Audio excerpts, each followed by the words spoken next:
Welcome to Grand Rock Warehouse, and tonight I want to welcome Steve and Schnee back to the channel. Tonight is part 2 in our Kinks series. We are looking at those Reprise Years, so we want to hear from you in the chat. We are live. Let's do it.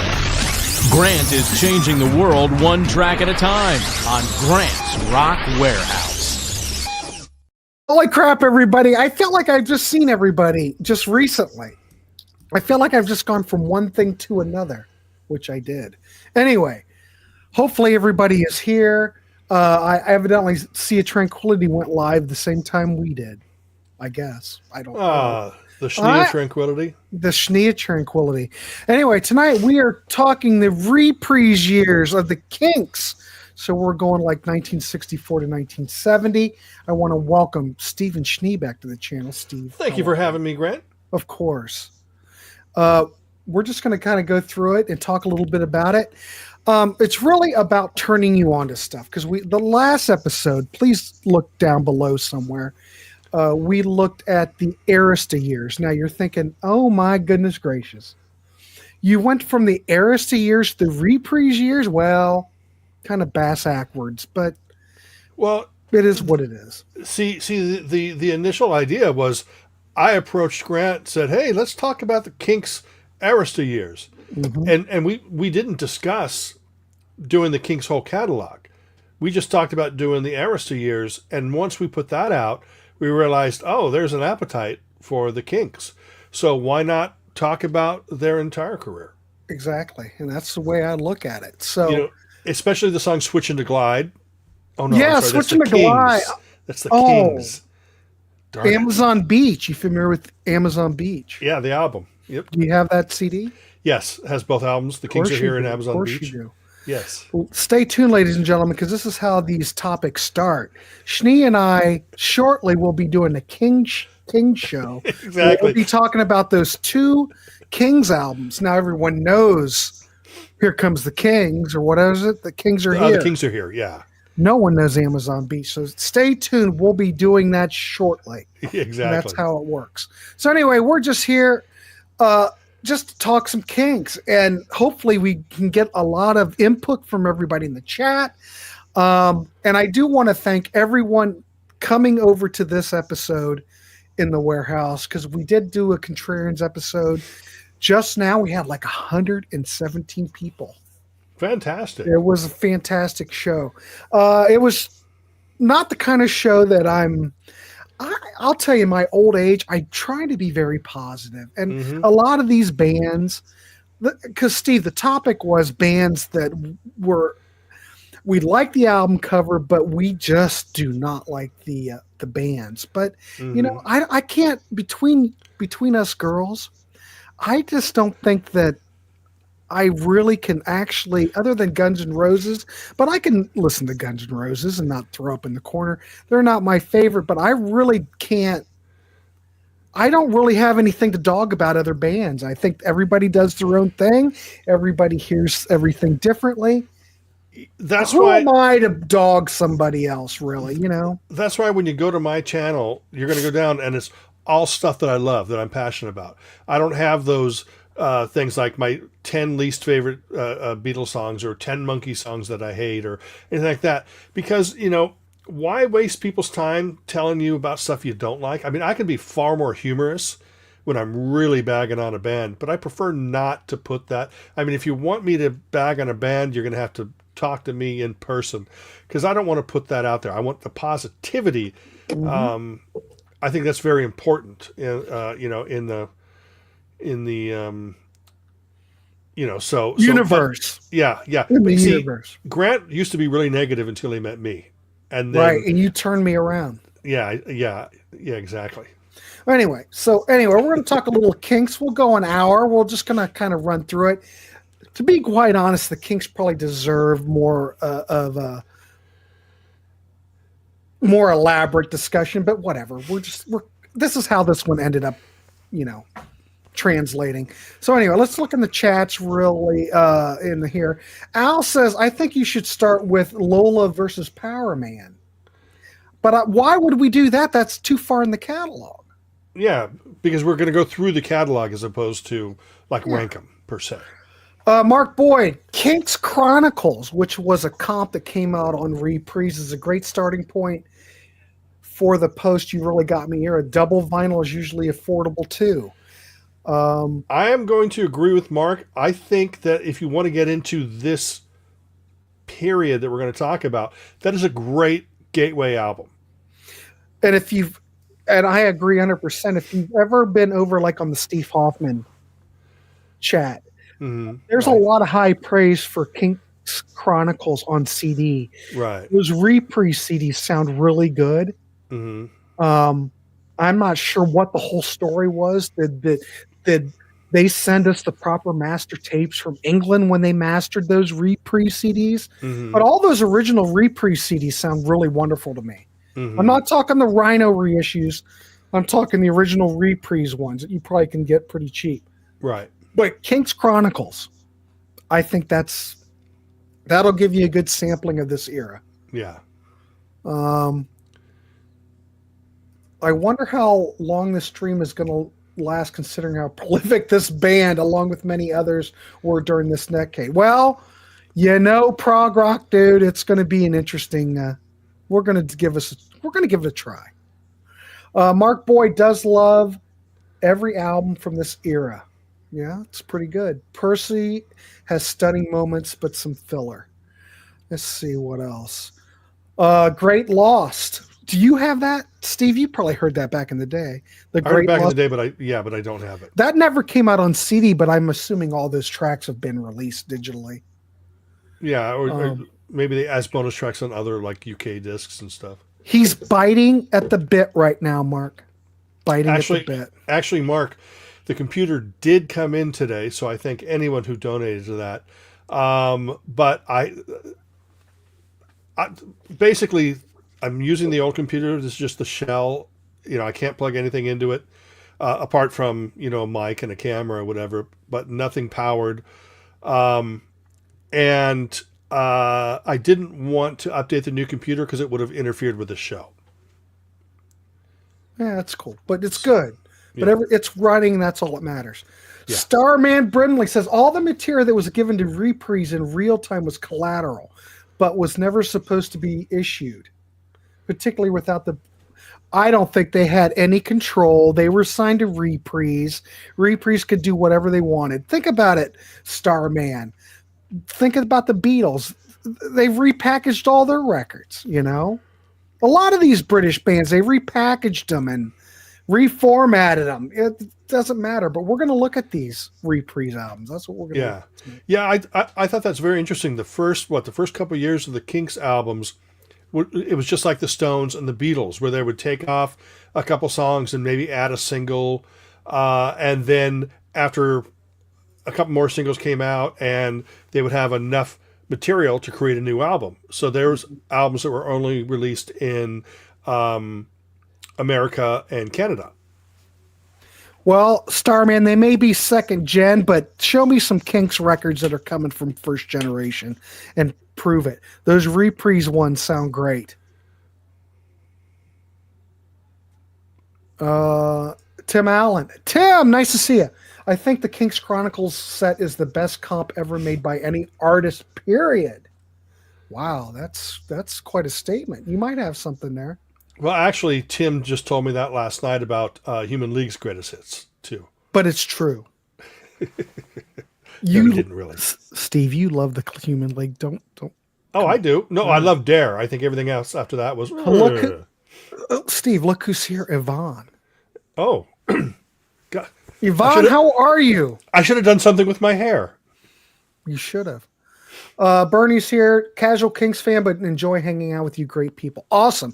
Well, let's get started. I do want to thank everybody for tuning in tonight. We're going to talk a little Kinks.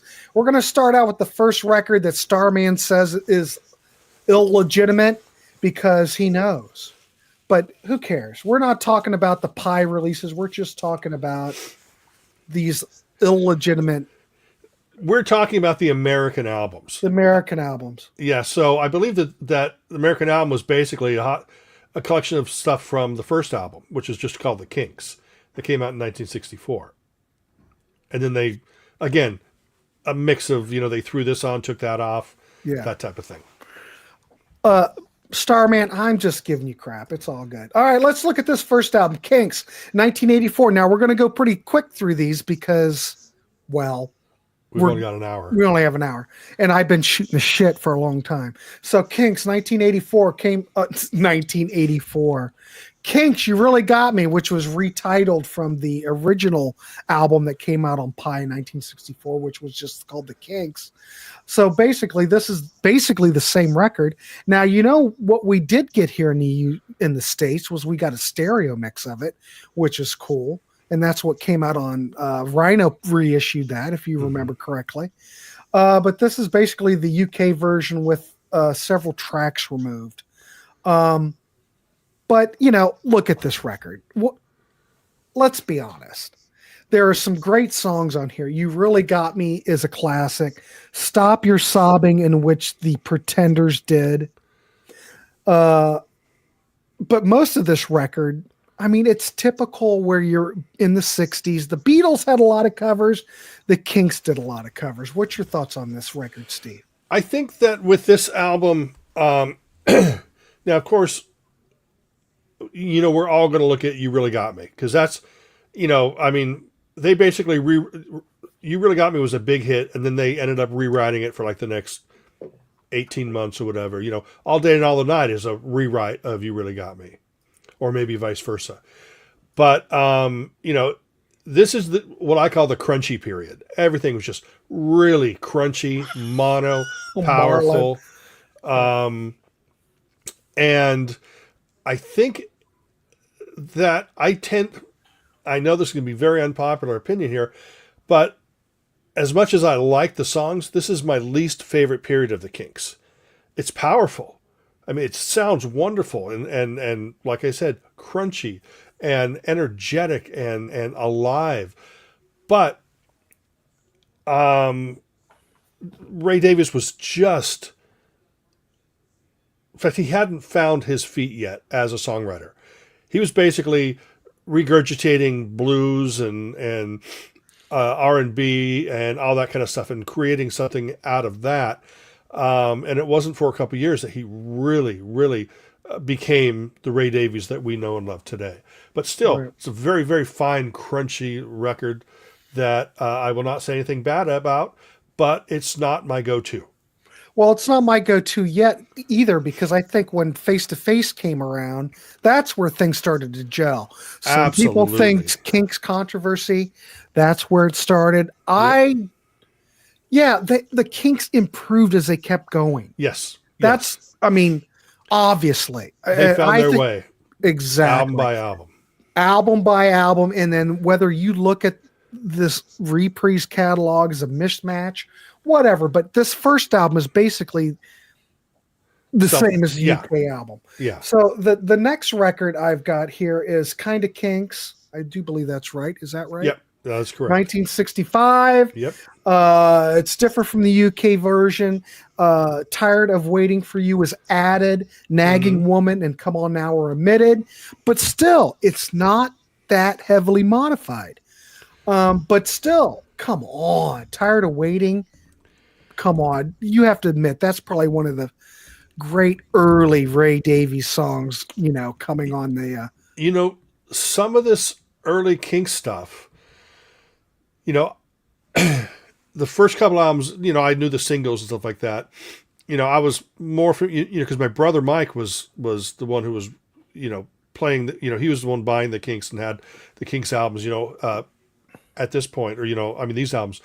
But I heard things like Tired of Waiting, See My Friends, things like that. I heard those songs from other artists.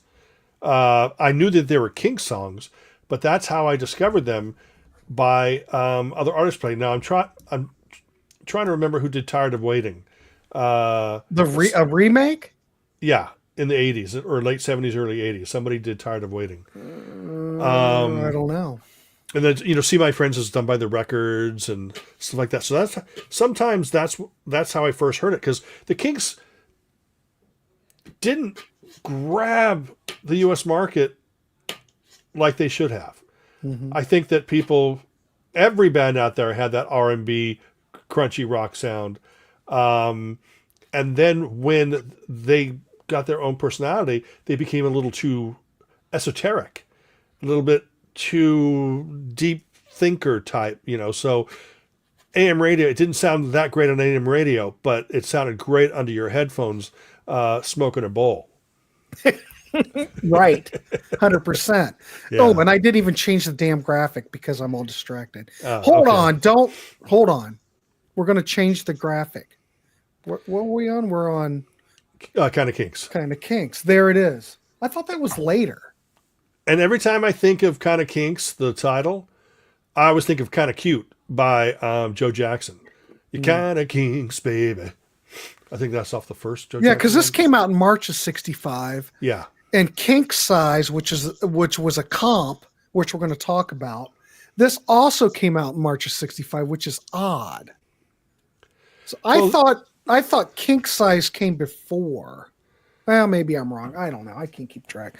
The catalog is kind of confusing, the way they repackage things. Well, this is kind of like something new, where they just took the songs that they took off, I think, the first two albums, plus the B-sides of the singles and maybe an A-side or whatever, and then threw it together and created an album. So this is kind of like something new or Beatles' second album. Yeah, so Kink Size came out March '65, and this was a total comp. But you've also got Tired of Waiting for You back on here. Louie Louie, I've Got a Feeling. It's just a combined record of the UK EP Kink Size Session with some singles. Yes. So everything pretty much came out over here, but we just it's the same thing with the Beatles. Yes. So you've got these albums, and they just combined all the singles onto a record. Yeah. So is this a real album? Well, the best way to answer that is, do you consider Beatles' second album a real album? Do you consider something new a real album? This is the same exact situation. What Orphan Tracks is basically what this is.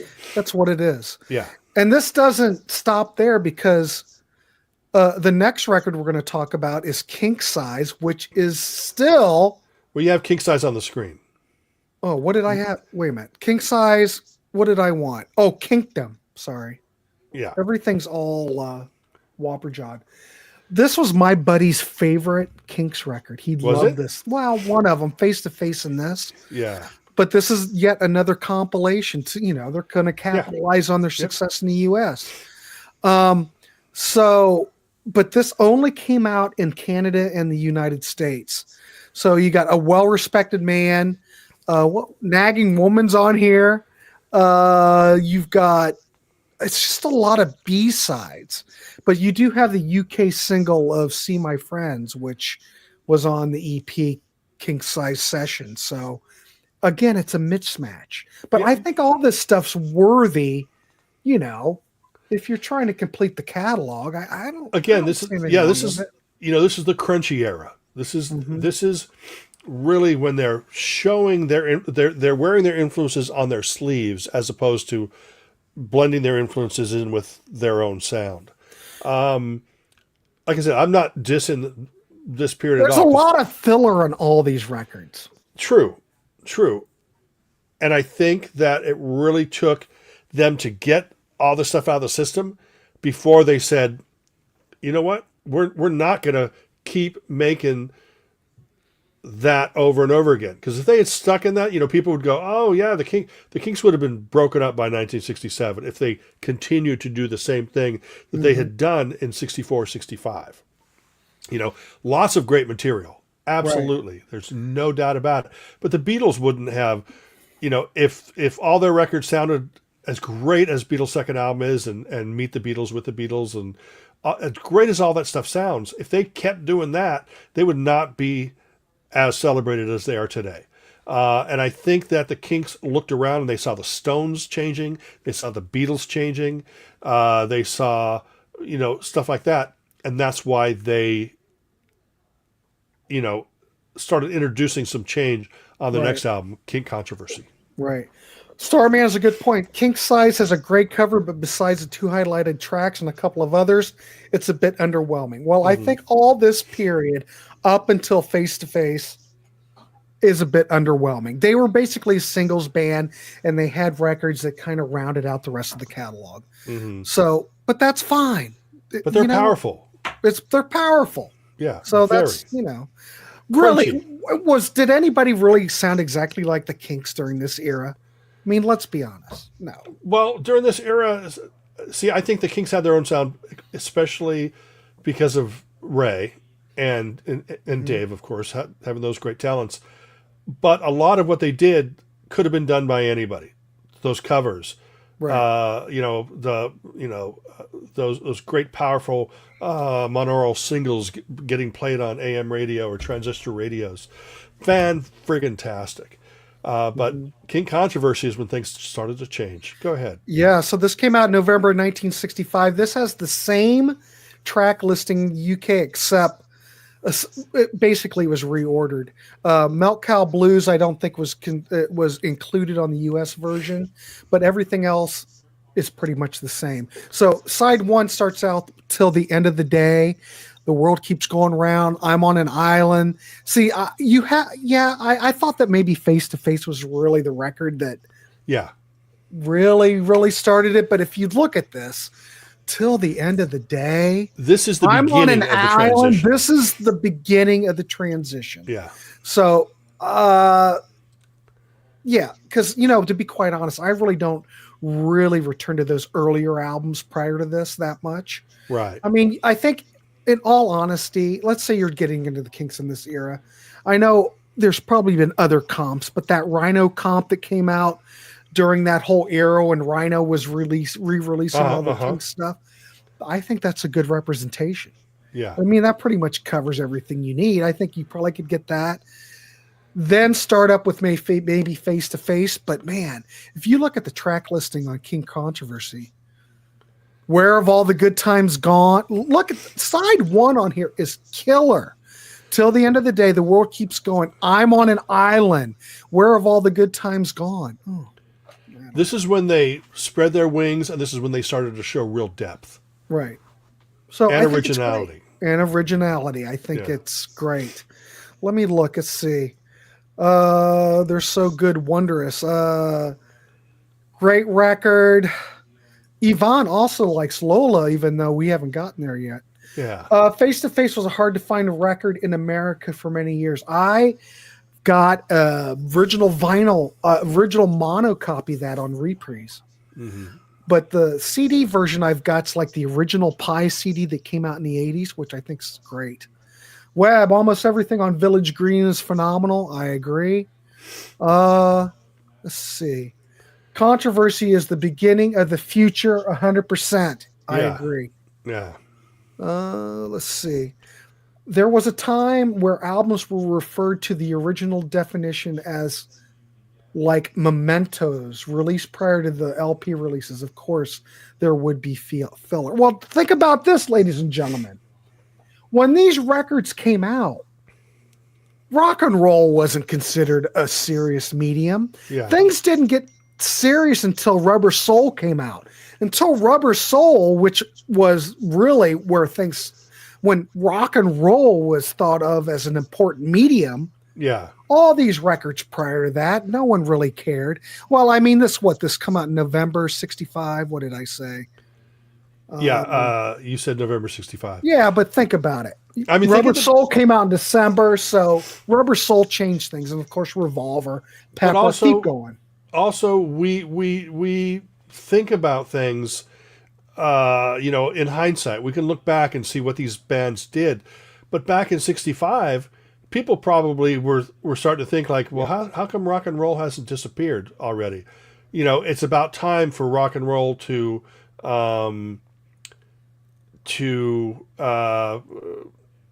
I don't know. It's about time for rock and roll to die and something else to come along. And I think that's what we were talking, or what was going on. I'm getting distracted by Mazzy. He says he can't hear. He's just seeing. I think I think what he's saying is, I'm tuning Schnee out. Grant, you rock. That's kind of Right. I read between the lines. Oh, I know what he's saying. I didn't want to say it. I'd rather let you say it. Yvonne is 100% with us. Please give a thumbs up. Please give a like. If you haven't subscribed to the Warehouse or Schnee's channel, please do it, because we're trying to deliver you the best in whatever we're trying to deliver. Exactly. Dead Wax. Mazzy, go get a $10 coffee and come back. There you go. All Hey, right, Randy. that's pretty funny. All right, so let's keep going. So we can recommend Kink Kontroversy. I think that's where it all started. Yeah. But what I think, one of my all-time favorite Kinks albums, though, we're going into the period where I think they could do no wrong. Face to Face, 1966. You know, the landscape, the musical landscape's changing. This is a wonderful record. So, but this is pretty much identical to the UK version, but without Little Miss Queen of Darkness. So, Schnee, what's your thoughts on Face to Face? I think you should change the album cover up on the screen. That would work. Let's do it. Yeah. There you go. I think this is this almost made it as one of my favorites on this, but there's an album, I mean, apart from Village Green, that I think is a little bit better than this. But this was such. If Kink Kontroversy was them sort of shaking or breaking the chains, then Face to Face was, this is freedom. This is who we are now. You know, we are growing and changing and maturing. And the great thing about the Kinks, it didn't help them commercially, but they were so unique and original that you couldn't sit there and go, oh, yeah, they were listening to Abbey Road, or yeah, they were listening to the Who Sell Out or whatever. They were forging their own path, and I thought that was really, really great. And I think Face to Face is super strong record. That's where, if I was going to Kink, sorry folks, I've got allergies with the fires and stuff. Schnee's on fire, ladies and gentlemen. Yeah, so I'm on fire. Bear with him. But I think that this is where I would start my collection. Kink Kontroversy is great, but Face to Face is really the This beginning is where of what everything we know as the Kinks. Yeah. Party Line, Rosie, won't you please come home? Dandy, my God. Session Man, Holiday in Waikiki. Oh my God. Freaking Sunny Afternoon. This record's, well, there are better records than this, but like I said, what can I say? This is like an almost perfect record. Unless you go back and say All Day and All the Night and You Really Got Me are the two best Kink songs. If you don't stick to that, then this is really where to start. Yeah. If you want the crunchy stuff, buy Kinks Kind of Kinks, Kinks Kind of Kinks, King Size, and whatever the other one was there. Wasn't Nicky Hopkins playing a lot of piano on these two? I mean, this is Shel Tammy, right? Nicky Hopkins played on everything. He played on everything with everybody. Yeah. Webb says Sunny Afternoon's my top 3. Nice. There you go. Awesome. All right. Yvonne is going to go out and buy it. Our work is done here. All right. Thanks, everybody. We turned you on to the. All right. Have a good one. We'll see you on the Smell you later. So anyway, in the Reprise era, we highly recommend. I would give this a 5 out of 5. It's great. It's not a stinker on it. 100%, Mark Boyd. 100%. Okay. If you give it a 5 out of 5, what would you give it out of 10? Well, see, Village Green's a 10 out of 10, 5 out of 5. I guess I would give this 9.5. Something else is. It's no Village Green, but something else would probably be a 9.5. I would give Face to Face a 9. Let's talk about something else. We're going to talk about something else. Anyway, so after this in the hierarchy, we were going to, something else came out September 1967. Let me change the image. I'm learning, Steve. All right. Good job. I'm getting better. Good so job, this came out Grant. September of 67 here in the States, mostly identical to the UK version, except it was a rearrangement of the track order.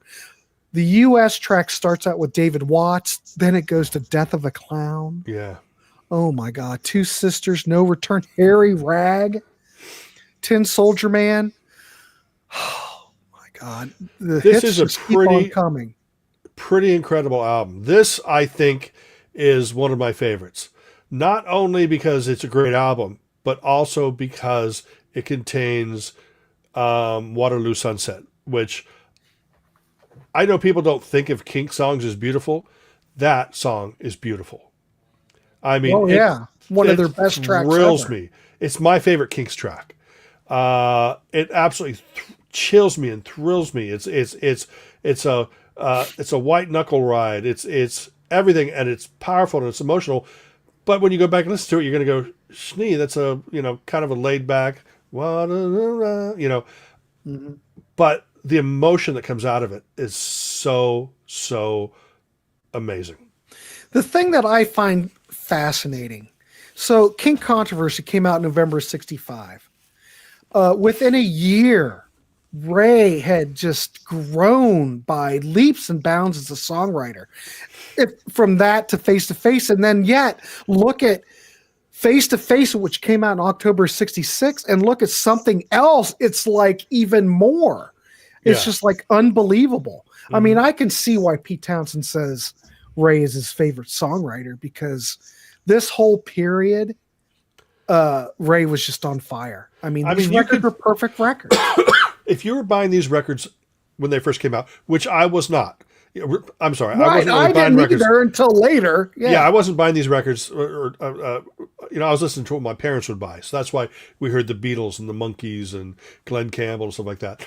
But if you were listening to these in real time, imagine holy shit, this is better than Face to Face. Mm-hmm. I mean, I'm sure people were not disappointed by Something Else. No. Well, it's often thought, I think it's in one of the Rolling Stones top 500 albums of all time. Of course, it should be. It's a brilliant record. But we can highly recommend that. But the next record, I think, is their masterpiece.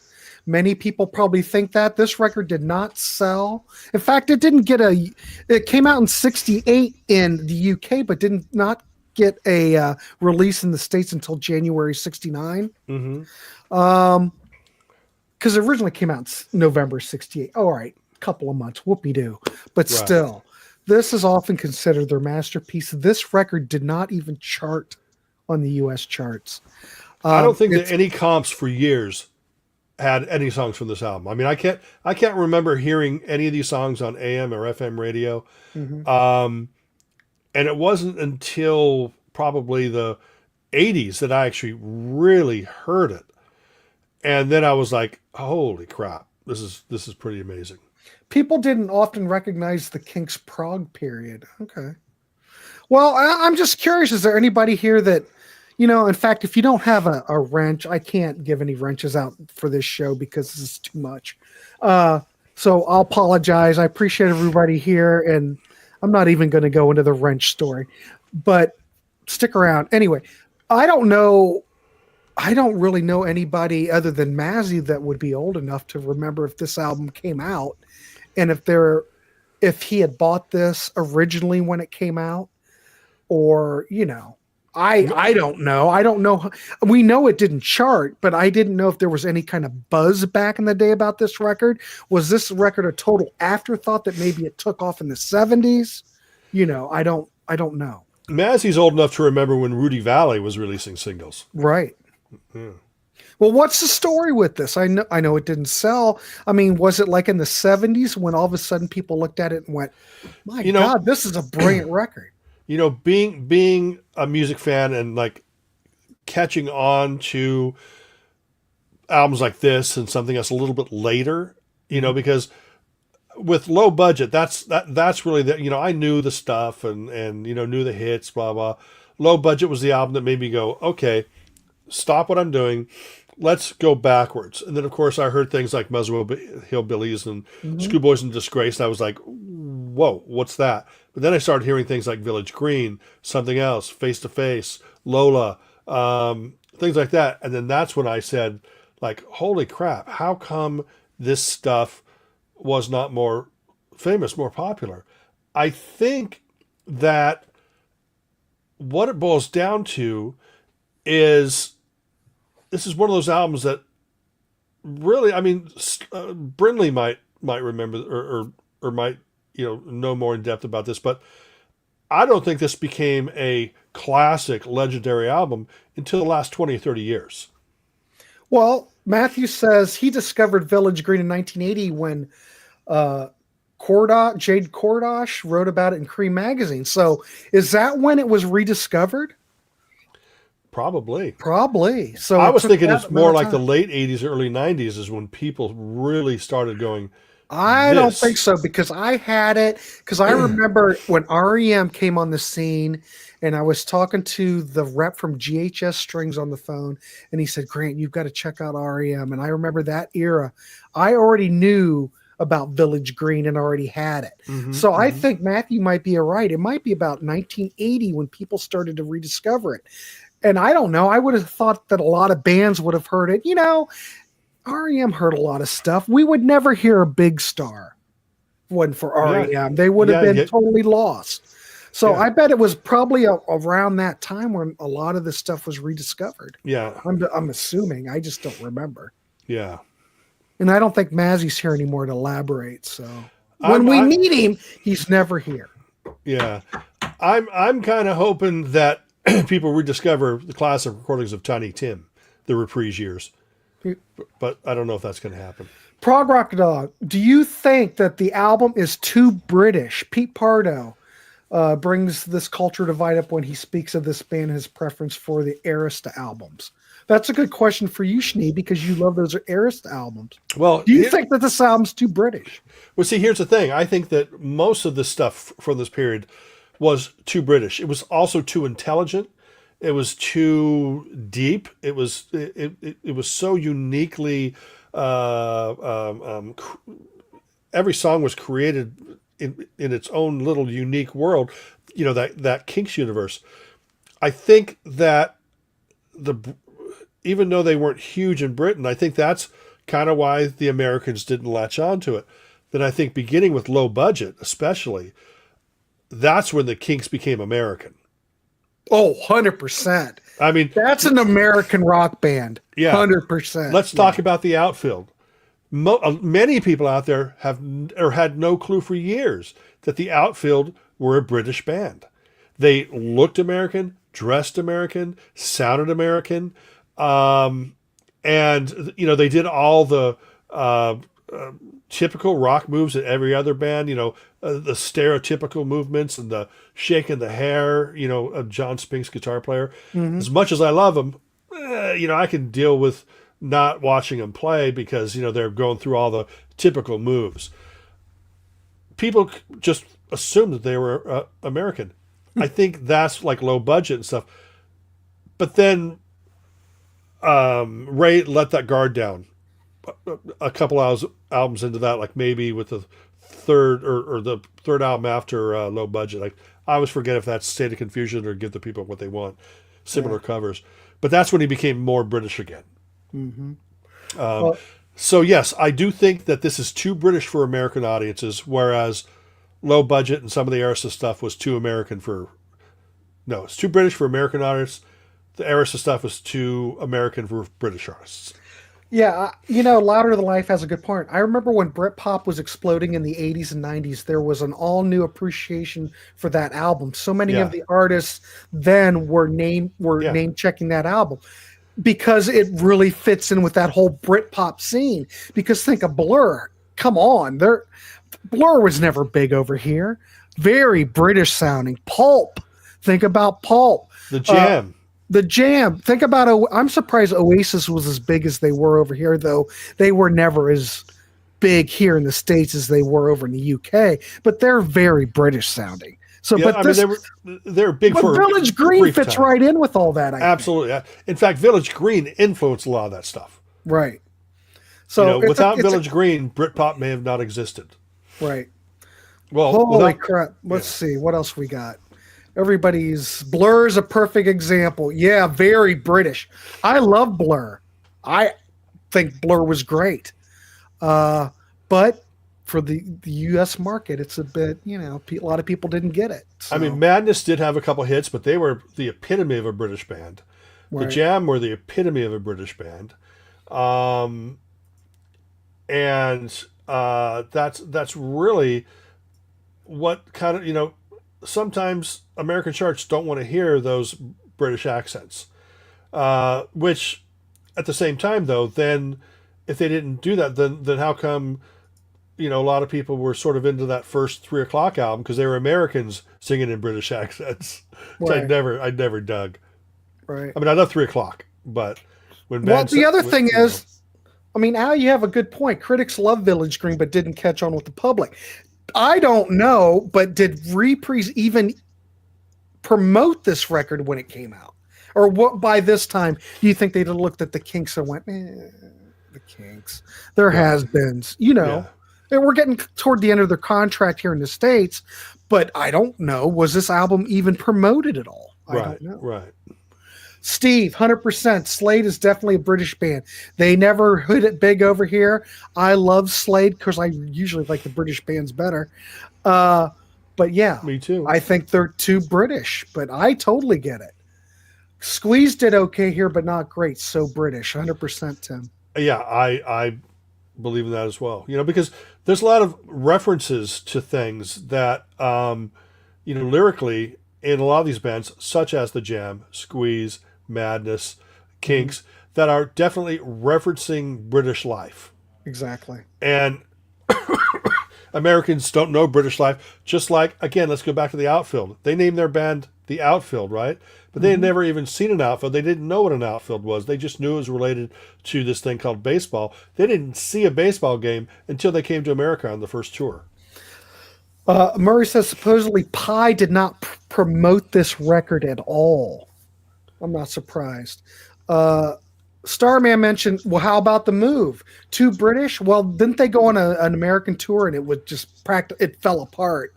No one went to the shows. I think that there was some kind of issue with their tour, and they were but they're also very. When I listen to them, I love the move, but I don't think anybody here would get them in the States. But then I think that Roy Wood was a little too weird for British Correct. audiences. I think so too. Yeah, and when I say weird, I don't mean that in a bad way. He was just so different from I'm referring to his solo stuff and Wizard and stuff. He was just so different that I don't think that the labels thought that he would translate. The labels and radio. Yeah. Remember it is a radio thing too. The labels are going to go. You know what? We've tried to shop the Kinks for the last 3 albums to American radio. They haven't caught on, so why shop this one? Let's just put it out there and move on. Al, it didn't chart. Village Green never charted. I don't know if it ever went gold or even platinum after all the years. I have no idea. Yep, the Mover great. All right, so anyway, this is...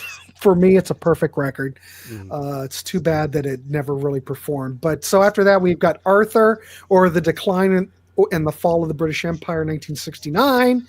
So that came out in September. Village Green came out in January here. And this is the exact same record that they got in the UK. Schnee, what's your thoughts on Arthur? It's another one of my favorites. Are you going to change the cover for everybody?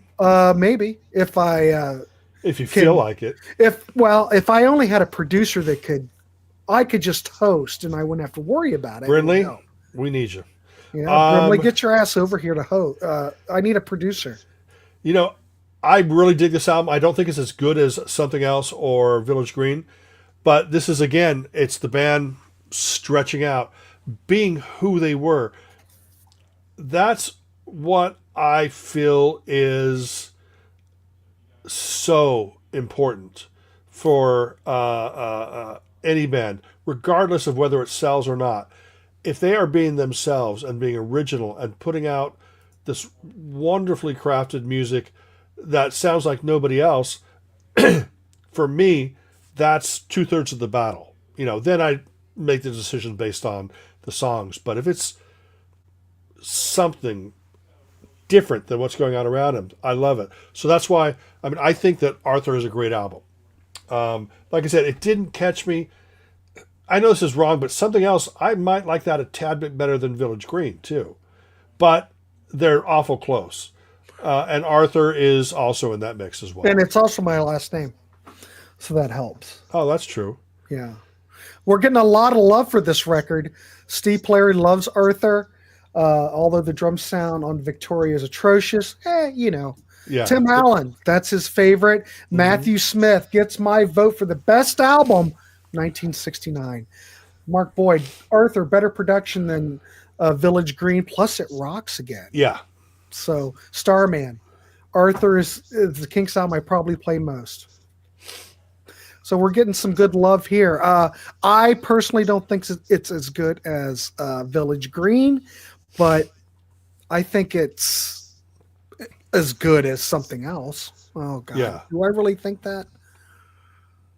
I don't know. I think I might like something else even better than Arthur. Probably just right below something else. Right. I'm sorry. There's just something about the sound that I love about Village Green and something else. And by 1969, I think technology was changing, and I don't think it has that. Yeah, the songs are still there, but there's something romantic, or there's something that's intriguing about the sound on those, 1966, 1967 albums. I'm just saying. That's just me. Yes, Yvonne, we can love the Kinks and the Beatles. They go hand in hand. Webb says Shangri-La is a masterpiece. Murray, 66 to 71 Kinks is amazing. Gary Joyce, Victoria. John Patterson, do you think Nazareth did better in North America?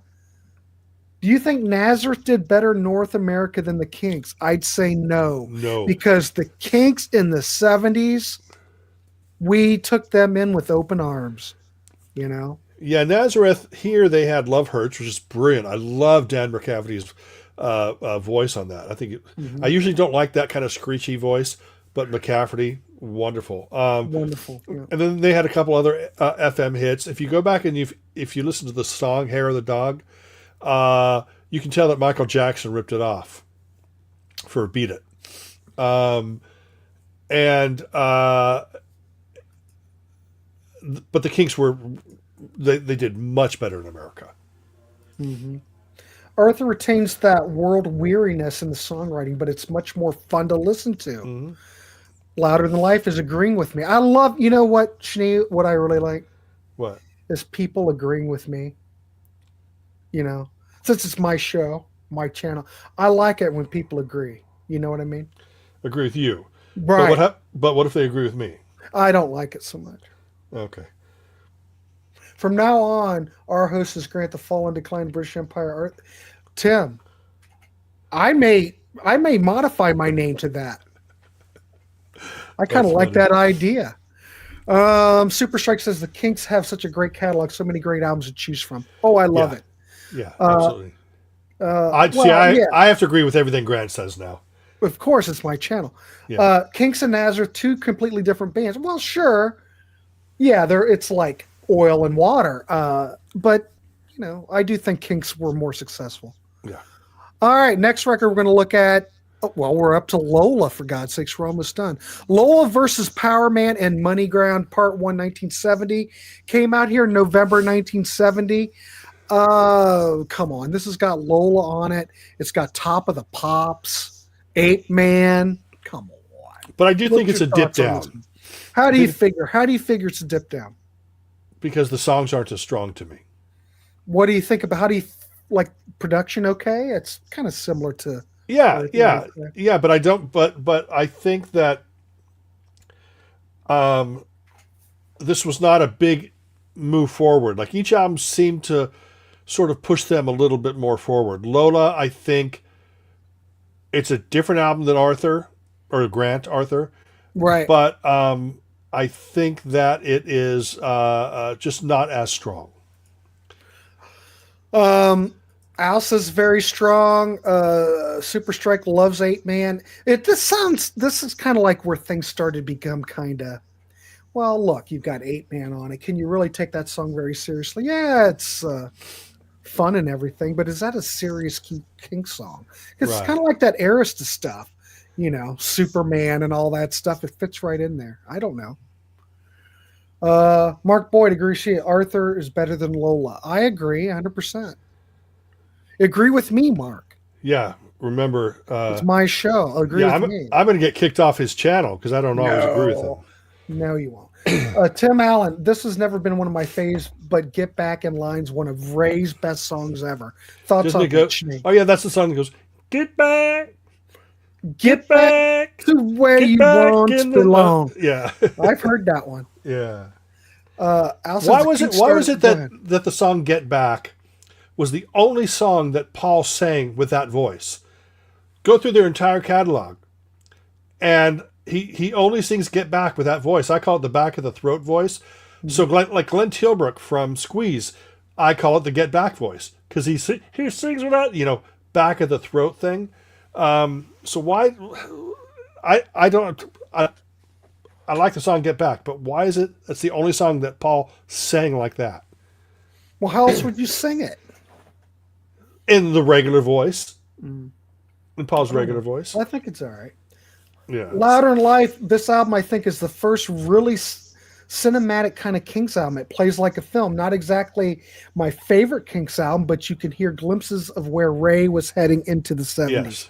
100% Louder Than Life. This is like the template of what things are going to oh, wait a minute. Yvonne's giving me a nice word. Hold on. New graphics, Grant? What do you mean? Yeah, for Lola. Oh, shit. Sorry. There. Sorry. I can't host and click buttons. Yeah. See, Grant can't host and click buttons. See, I have to agree with everything. Let's see what else. Yeah, I know. I'm a failure. Paul sings Get Back like Bob Dylan these days. Well, Paul can't sing at all these days. You should just know that. Powerman song rocks balls. Well, the other thing is I think that this album rocked a lot harder than the previous records since You Really Got Me and all that. This is more of a rock record. I agree, Steve, about Paul's voice thing. I hated it. All right. Jojo, is that back to the throat thing. Grant and Nazareth cover of This Flight Tonight gets the Canadian content advantage. Gary Joyce has his original 1970 album. But do you have your original 1969 album of Kinks, Village Green? Celluloid Heroes is my favorite Kinks song, followed by 20th Century Man. Excellent. Strangers is a great Dave Davies track. I love all the Dave Davies tracks. I never have any problem with what he brings to the table. And Gary Joyce is failing me because he doesn't have that. He's gonna take away your wrench. Yeah, Gary, I'm gonna take away your wrench. Careful.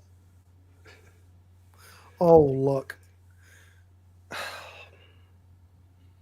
Jeez Louise. Sorry, I'm sure you're trying to teach. Sorry, Rob. Sorry. Ray would soon turn into Rogers and Hammerstein with RCA. My goodness. Yeah. Dave really came into his own between 67 and 70. I like what he even brought in 66, Starman. Come on. Celluloid Heroes is so damn good. My second favorite Kinks track. My favorite Dave Davies song still is Living on a Thin Line from, what was that, 86? Brilliant. Yeah. Brilliant. And if you haven't looked at that, we covered those Arista albums, so please go check that show out. This is a series. It wasn't going to be, but damn it, we're going to do a series now. Yeah. Prog Rock Dude, Lola is my favorite Kinks song as a casual fan, and it's only gotten more and more relevant as time goes on, especially in the past few years. Celluloid Heroes is great. Gary Joyce, 84, Thin Line. Yep. Oh, 84. I'm sorry. Yeah, thank you. That's all right. See, we have to have everybody keep us in line because we're just going off. But you're the only one that's right. I'm right all the time. Yeah, exactly. Gary Joseph Grant, love Dave Davies songs. I do too. I guess you guys will do the RCA era next. Yes, sir. That's my plan. Is that Or we, okay, Schnee? or we could do a 4-minute show covering the MCA years. No, I We actually could do love that. those albums. I do. What? The The RCA MCA album? years? No, the MCA The years. 1A MCA? No, it's 3 MCA. I won't talk about the live one. You're thinking of the one on Sony, Phobia. Oh yeah, that's what I'm thinking. We could incorporate that in the MCA. Yeah. These were a show. These were a show tonight. There was a show tonight. Well, Byron, if you subscribed and had your notifications on, you would know that. Exactly. This show's been planned in the pipeline for 3 weeks. But of course, you're probably not a subscriber, or you don't really know what's going on. Are you rating this album at the end? What? Lola? No, I think he's probably thinking about ranking. Nah, I didn't rank them. No, neither did I. 4-minute show. Yep, exactly. Anyway, real quick though, Kink Chronicles. What's your thoughts on that? Because we touched on it a little bit, and that was a comp that came out in 1972. Features tracks from 66 to 71. I don't know. Evidently, was curated by producer Greg Shaw, which I don't really know anything about. Greg Shaw was the Yeah. guy who started Bomb Records. Okay. I don't know his work, but Yeah, it's considered a great comp. Greg Shaw introduced, in fact, his Bomb magazine was like one of the first things in like, what, 78, 79 that had a issue devoted to power pop for the cover. Yeah. So Calling wax to teacher is an insult to educators everywhere. Oh, ouch. Scott Barry's giving some lump for Arthur. How come there was never a part 2 to this record? That's a damn good question. Why is that, Schnee? because they're probably working, or they've probably been working on it for the last 50 years or 60 years. You know, it's a surprise album. Great Lost Kinks album is also very worthwhile. Why did that never come out on CD? I'm asking. Tim, did all those songs end up as bonus tracks on other things? Yeah. That's the only thing I can think of. Kink Chronicles, I think, is a great gateway. If you're out there and you know the hits, but you don't have the money to do a deep dive and buy all the albums, get that. And that great thing about comps like that is they allow you to zero in on a certain period. If you like this, and this, you go, I'm going to love from the Kinks to Kink Kontroversy. Or you might listen to these other tracks and go, oh, I'm going to focus on Face to Face, something else, blah, blah, blah. So I love comps. Like that. Greg Shaw is kind of responsible for the Flaming Groovies. He also helped on the Nuggets LP with what's his name from what's his name from Patti Smith? Lenny Kaye. Yeah. Kink Chronicles is excellent. Great. Okay. Lost Kinks tracks are on the Village Green triple CD, which I don't have. I just have the all I've got's the Reprise CD, which I think sounds great. It was all I ever needed, but now it sounds like I need that. Yeah. I don't know. Well, okay. Yvonne wanted to know. I need to know what Kinks album I should be buying, guys. Well, this whole. Go ahead. Yvonne, are you talking about this period that we're talking about now, or because you're more of an '80s fan, so you may want to buy low budget, word of mouth, something like that, because that'll fit into what you really like, and then you could go back. I will tell you that when I saw the Kinks on the word of mouth tour, the venue was half empty because the same night, just a few miles away, Prince was playing live. And that was when Prince was super big. And I know that Yvonne is a Prince fan. So maybe he wants to start with word of mouth. There you go. It just depends. If you're going with this era. There you go, Tim. I don't know. I think King Chronicles is a good representation because I think you need a lot of the stuff that's on there. Yeah, I think Get something else is that. a good one. Get that. Get something else. Get Village Green. Mm-hmm. I'd go. This is what I'd go. I go King Chronicles. I'd go Village Green, something else, and then Face to Face if you can find it.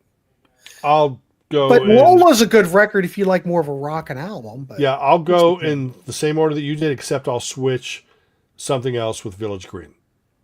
All So right. with you, it's Chronicles, Village Green, something else. With me, it's Chronicles, something else, Village Green. Proghat's going to go with the RCA period Yeah. as one of his favorites. Well, we're going to look at that next month. One for the Road was the first Kinks album I bought. Village Green the second. Awesome.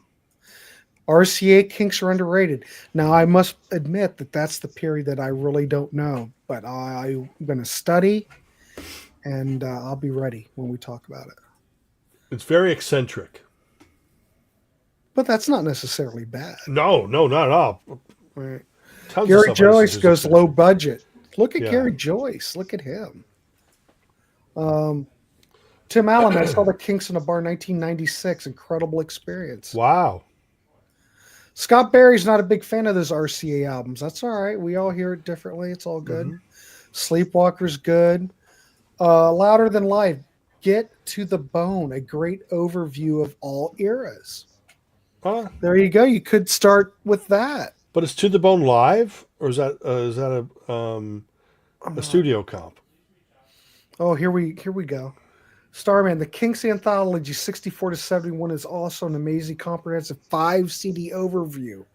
Plenty of exclusive mixes too, if one can find cheaply. How much is that going for, Brindley? How much is that going for now? It's probably been out of print for a while. Oh, look, Proghat. It is the real Proghat. Why? Is there fake Proghats going around? I wouldn't doubt it now, Proghat. No, I think he's having fun with the whole fact that there's fake everybody nowadays. Yeah. I would give you a wrench, but I don't have that up. I believe it's you. Matthew Smith says RCA Kinks are a bit of a learning curve here and there, but worth the effort and great in the end. Yes. I did get Muswell Hillbillies. I've got that. All right. To the Bone is a live album. Okay.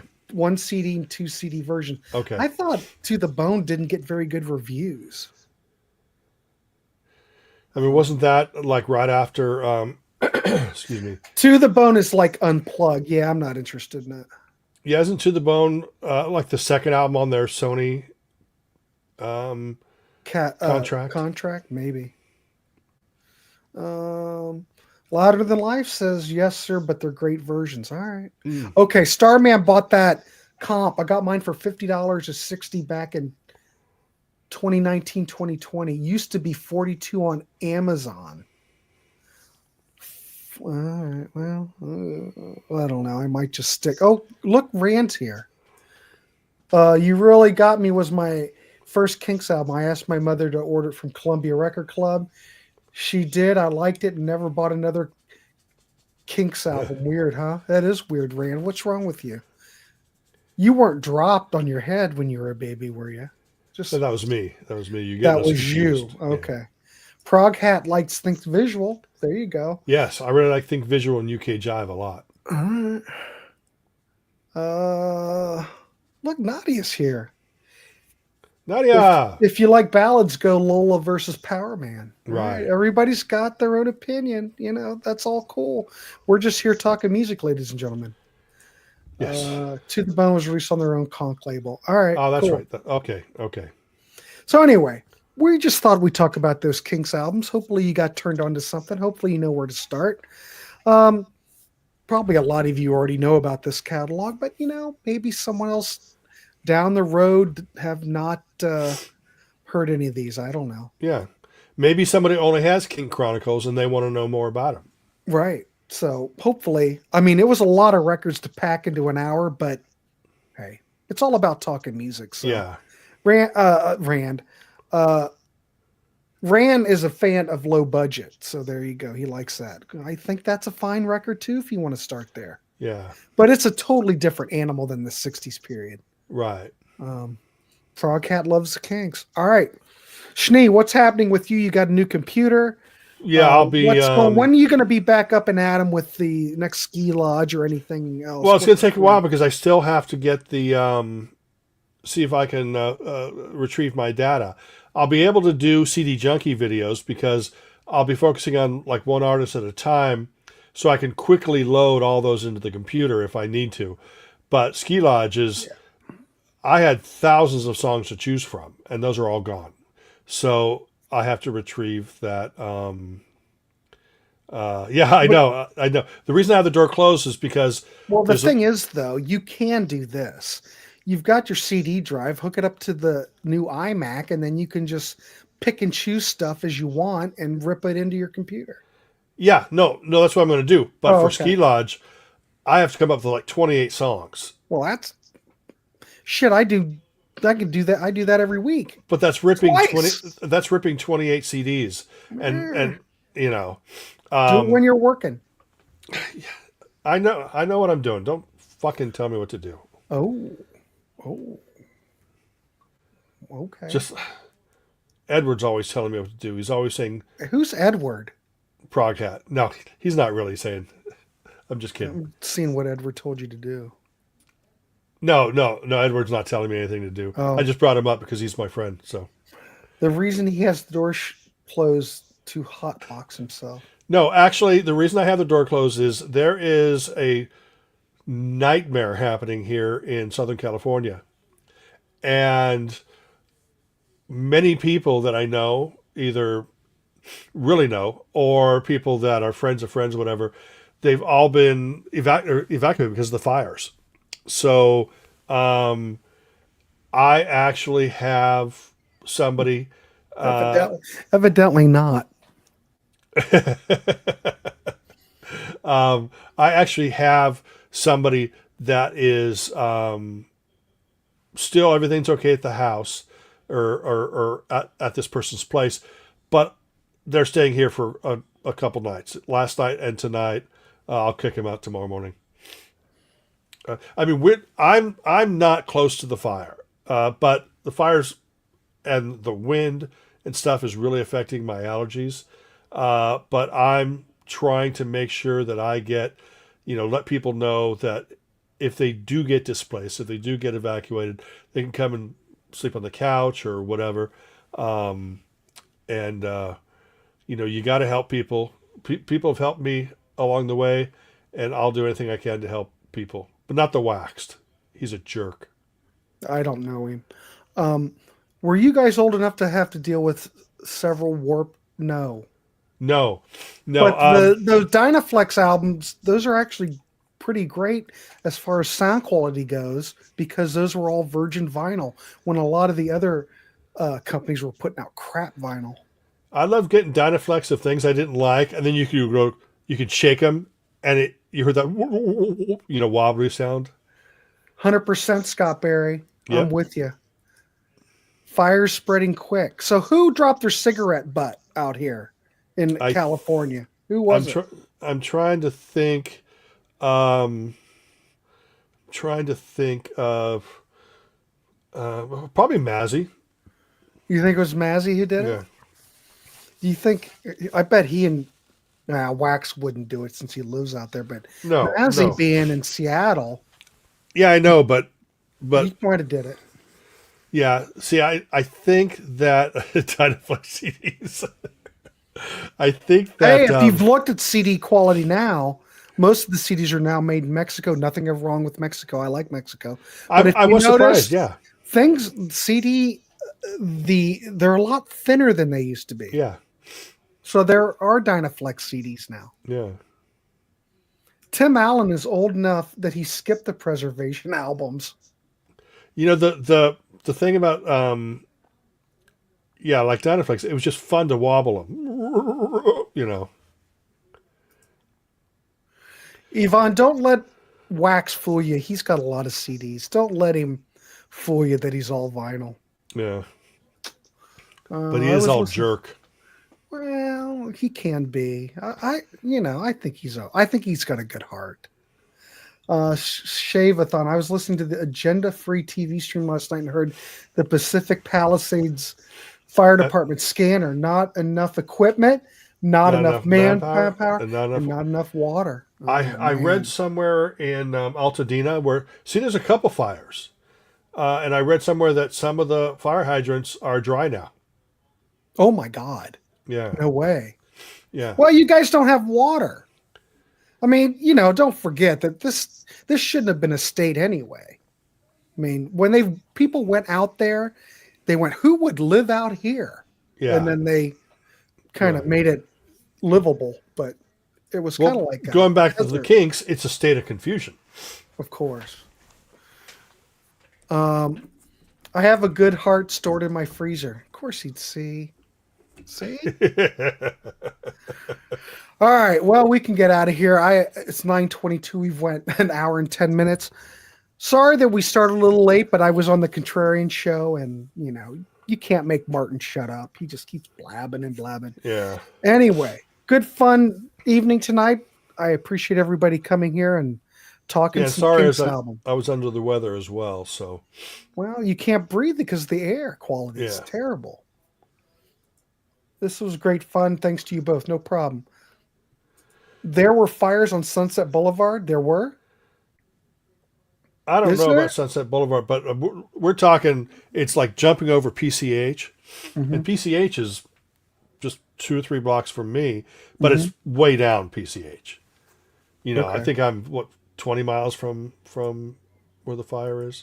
Sunset was on fire. Horrible. It's awesome show. It is absolutely terrible what is going on right now. It's not funny. I'm not. No. I know that, but it's not a joke. It is an absolute nightmare. I have a new one in the Hollywood Hills. I have